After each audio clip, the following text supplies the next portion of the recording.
Hello guys, welcome back to my channel. आज मैं आपको समझाऊंगी कि अगर किसी पुरुष का अंडकोश ढीला हो गया है, ढीला होने के कारण से लटक गया है, तो क्या उन्हें लो स्पर्म काउंट की समस्या हो जाएगी। मतलब क्या उनके शुक्राणु उत्पादन में कमी आ जाएगी और क्या वो भविष्य में पिता बन पाएंगे, नहीं बन पाएंगे। लोगों के मन में अक्सर ये सवाल होता है और वो जानना चाहते हैं कि किन कारण से उनके अंडकोश लटक गए हैं और किस तरीके से वो इसको ट्रीट कर सकते हैं, किस तरीके से बचाव कर सकते हैं। जिनके अंडकोश नहीं लटके हैं तो वो ऐसी क्या क्या गलतियां ना करें जिससे कि भविष्य में उनके अंडकोश लटके नहीं। तो अगर आपको ये चीज समझनी है तो आपको वीडियो को एंड तक देखना पड़ेगा और प्लीज उसे लाइक भी कर देना। तो स्टार्ट करते हैं वीडियो को। सबसे पहले समझते हैं कि आखिर ये समस्या किस कारण से हो रही है।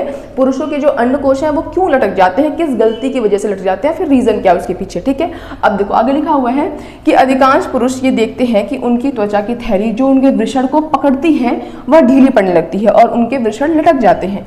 जो पुरुष होते हैं वो देखते हैं कि जो उनके जो टेस्टिकल्स होते हैं, जो टेस्टिकल्स है, जो वृषण बहुत ही इंपॉर्टेंट ऑर्गन है, वो आपका मेल रिप्रोडक्टिव ऑर्गन का एक बहुत ही मुख्य पार्ट है। वहीं पे शुक्राणु का उत्पादन होता है, वहीं पे ही टेस्टोस्टेरोन का उत्पादन होता है। तो अगर वो लटकने लगेगा तो लोगों के मन में ये ख्याल आएगा कि कहीं मेरा ऐसा तो नहीं शुक्राणु उत्पादन में कमी आ गई, कहीं मेरे टेस्टोस्टेरोन के उत्पादन में कमी आ जाएगी, कहीं मेरे मर्दानी में कोई समस्या हो जाएगी। तो उसके पीछे का वो कारण जानना चाहते हैं। तो जो पुरुष होते हैं तो जो थैली उनके अंडकोश को पकड़ के रखती है वो ढीली पड़ जाती है और जिस कारण से उनके अंडकोश लटक जाते हैं उसके पीछे का कारण क्या है। सबसे जो पहला कारण है वो है बढ़ती उम्र के साथ। यह एक स्वाभाविक हिस्सा है, एक स्वाभाविक समस्या भी कह सकते हो आप इसको, क्योंकि देखो उम्र के बढ़ने पे किसी का जोर तो है नहीं। अब ऐसा तो है नहीं कि जो लोग अभी जवान हैं वो सालों साल जवान ही रहेंगे। हाँ, आप अपने आप को फिट कर सकते हो, अपने आप को मेंटेन कर सकते हो, लेकिन क्या होता है कि जब लोगों की उम्र बढ़ती है तो उम्र बढ़ने के साथ साथ जो त्वचा होती है, जो स्किन होती है वो लूज हो जाती है। अब जब त्वचा लूज हो गई है तो ऑटोमेटिक, अब जब हर जगह की त्वचा लूज हो रही है तो जाहिर सी बात है अंडकोश की जगह की भी त्वचा क्या हो जाएगी, लूज हो जाएगी और लूज होने के कारण से आपके जो अंडकोश होते हैं वो लटक जाते हैं। इस पर हम कुछ नहीं कर सकते क्योंकि जाहिर सी बात है ये उम्र है और उम्र पे किसी का जोर तो चलता नहीं है। अब देखो आगे क्या है कि ऐसा नहीं कि ये जो समस्या अंडकोश लटकने की वो बढ़ती उम्र के साथ ही आती है। बहुत सारे ऐसे लोग भी होते हैं जो अपनी किशोरावस्था में होते हैं, अभी जवान होते हैं, बट फिर भी उनके अंडकोश लटक जाते हैं। उनके पीछे क्या कारण होता है वो भी समझेंगे। देखो आगे लिखा है कुछ पुरुषों के अंडकोश दूसरों की तुलना में नीचे लटके रहते हैं। ये उनकी त्वचा की लोच पर निर्भर करती है। ठीक है, अब देखो जैसे मान लेते हैं सेम एज ग्रुप के लोग हैं, 30 एज ग्रुप के मान लेते हैं 2 लोग हैं। ठीक है, वो लोग दोनों लोग आपस में कंपैरिजन करते हैं कि उनका जो अंडकोश है वो अधिक लटका हुआ है एज कंपेरिजन टू तो जो आगे वाला सामने वाला बंदा है। तो ऐसा इसलिए होता है क्योंकि आदमी पे मतलब विभिन्न व्यक्तियों पे जो स्किन की जो टाइटनेस होती है वो भी डिपेंड करती है। किसी की स्किन बहुत ज़्यादा टाइट होती है, किसी की स्किन बहुत ज़्यादा लूज होती है। आप खुद देख सकते हो कि अपने ही एज ग्रुप में कोई स्माइल करता है तो उसको स्माइल लाइन आती है, आंखों के पास रिंकल्स आते हैं, किसी को नहीं आती है। वैसी समस्या होती है कि भले ही सेम एज ग्रुप के हैं बट फिर भी एक का अंडकोश लटक जाता है, दूसरे का नहीं लटकता। ऐसा इसलिए होता है क्योंकि उनकी जो स्किन की जो क्वालिटी है वो डिफरेंट है, जिस कारण से जिसकी स्किन में सैगिनेस बहुत ज़्यादा है, झुर्रियाँ बहुत ज़्यादा पड़ती हैं, स्किन बहुत ढीली है, उनके अंडकोश लटक जाते हैं। और जिनकी स्किन बहुत टाइट है, जिनको सैगिनेस की समस्या नहीं है, जिनको झुर्रियाँ नहीं पड़ती हैं, उनकी स्किन थोड़ी सी टाइट रहती है और उनके अंडकोश लटकते नहीं हैं। अब बात करते हैं कि क्या ये हमेशा समस्या ही होती है। जैसे एक तो समझ लिया कि अगर उम्र बढ़ गई तो अंडकोश लटक गए, एक अगर मेरे स्किन में प्रॉब्लम है, जैसे कि स्किन में मेरी सैगिनेस है, झुर्रियाँ पड़ती हैं, बहुत ही कमजोर है, टाइट नहीं है तो लटक गए। लेकिन क्या लटकना बिल्कुल स्वाभाविक है? क्या मतलब ऐसा है कि हम इस पर कुछ भी कंट्रोल नहीं कर सकते? तो मैं आपको एक बात बताना चाहती हूँ कि अगर आपके अंडकोश, आपकी उम्र बिल्कुल सही है, ठीक है, मतलब सही उम्र का मतलब कि अभी आप बिल्कुल यंग हो और उसके बावजूद भी आपको लगता है कि कभी कभी मेरे अंडकोश लटक जाते हैं, तो ये बहुत ही ज़रूरी प्रक्रिया है और ये होनी भी चाहिए। जिन पुरुषों का अंडकोश लटकेगा नहीं, यानी उनके अंदर कुछ प्रॉब्लम हो गई है, उनके शुक्राणु के उत्पादन में कमी आ जाएगी। अब बोलोगे ऐसा मैं क्यों कह रही हूँ? ऐसा मैं इसलिए कह रही हूँ क्योंकि देखो आपके टेस्टिकल्स होते हैं यानी वृषण होते हैं, उस वृषण में क्या बनता है? शुक्राणु बनता है। और आप लोगों को ये पता होगा कि जब शुक्राणु बनते हैं, जब उनका निर्माण होता है, प्रोडक्शन होता है, तो उनको बनने के लिए जो तापमान चाहिए वो आपके शरीर का तापमान नहीं चाहिए। उनको बनने के लिए आपके शरीर के तापमान से कम तापमान की रिक्वायरमेंट होती है। तो अगर आपके टेस्टिकल्स आपके शरीर से चिपके रहेंगे तो वो तो गर्म हो जाएंगे, जो आपके शरीर का तापमान है वही तापमान उनका हो जाएगा और आपका शुक्राणु बनेगा नहीं। यानी समस्या लटकने की नहीं है, समस्या ना लटके तो समस्या है कि अगर आपके अंडकोश लटक लटक नहीं रहे हैं, इसका मतलब कि उसके अंदर जो शुक्राणु के प्रोडक्शन का काम है वो सही ढंग से परफॉर्म नहीं हो पाएगा, काम सही से चल नहीं पाएगा।